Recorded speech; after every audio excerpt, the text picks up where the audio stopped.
As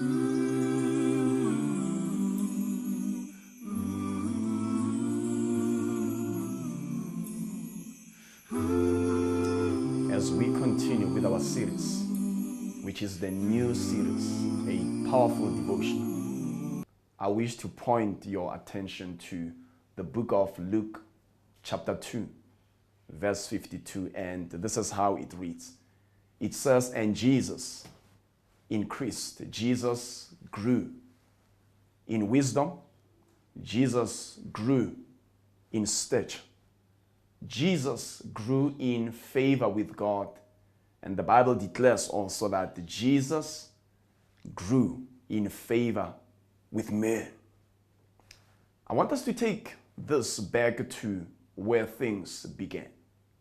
We're talking about the levels and stages that pointed out to the growth of Jesus. The first point that we dealt with in our introduction was at the time when Jesus had to be given birth to in verse 7, and there was no room in the inn. But anyhow, the Bible confirms that didn't hinder the giving birth or the delivery of Jesus. Jesus was born.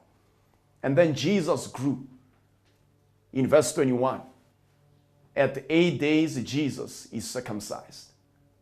From verse 22, you go down with it to about verse 24. Jesus, for the very first time, is presented to the temple at Jerusalem, and a sacrifice is being made.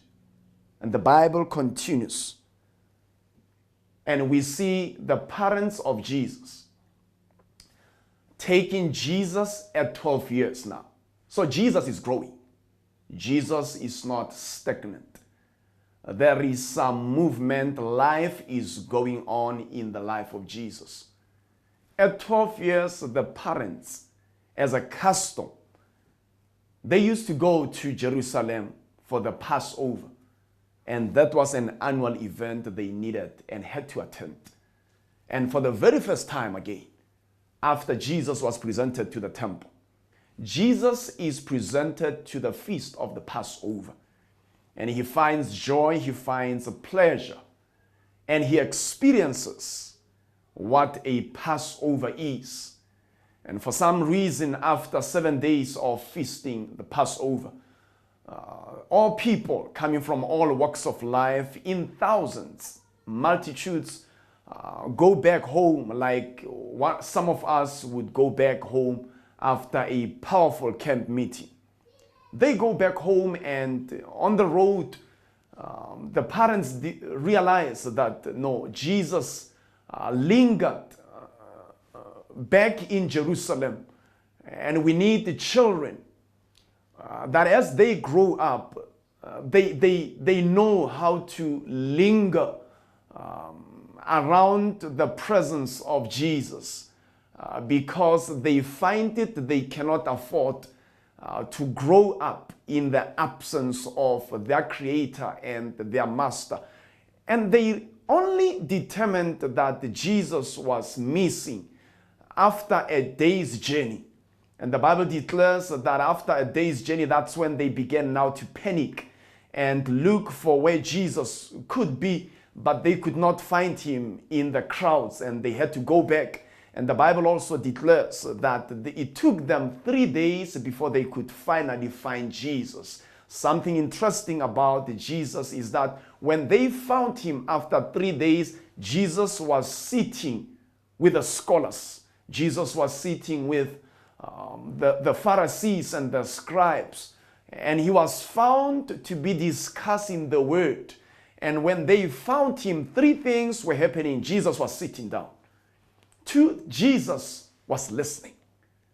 And 3, Jesus was also asking questions. 3 things. Jesus was sitting. We want children who know how to sit when it's time to sit and stand up when it's time to stand up. We want the children who will speak when it's time to speak and ask questions because we learn by asking, not by saying things, because sometimes the things that we say them out of order. And sometimes we don't understand what we say, but we learn and grow in wisdom as we continue to ask questions. And the Bible says, not only was Jesus sitting, not only was Jesus asking questions, but Jesus was listening. So Jesus is growing up. He's growing up through listening. He's growing up through sitting down. Jesus is also growing up through asking questions. And my friends, I want to point you to the 4 areas, 4 aspects in which you and I, as men, must grow. Jesus was not only a male, Jesus was a man, and hence he grew. You see, males are comfortable to stay in their own cocoon, but real men, they don't find pleasure staying where they are. They are always in search of new things. They are always in need of exploring to find new methods of doing things. They are always wanting to go out there and have the experience which they wouldn't otherwise have heard had they not gone out of their own comfort zones. May I warn you as a man that if you were to grow, you need to learn to leave and depart from your own comfort zones. And some of us, we are where we are because we are limited by the fear of the unknown. But I wish that we could learn that it's time that you must depart, the time that you must leave where you are. It's time that you must grow, and no one grows where they are, and no one lives an impactful life until they decide to go out of their comfort zones, until they decide sometimes even to leave themselves. Go out of yourself, reach out to people and make a difference, and only then do we find growth in Jesus. May God bless you as you grow up in Him.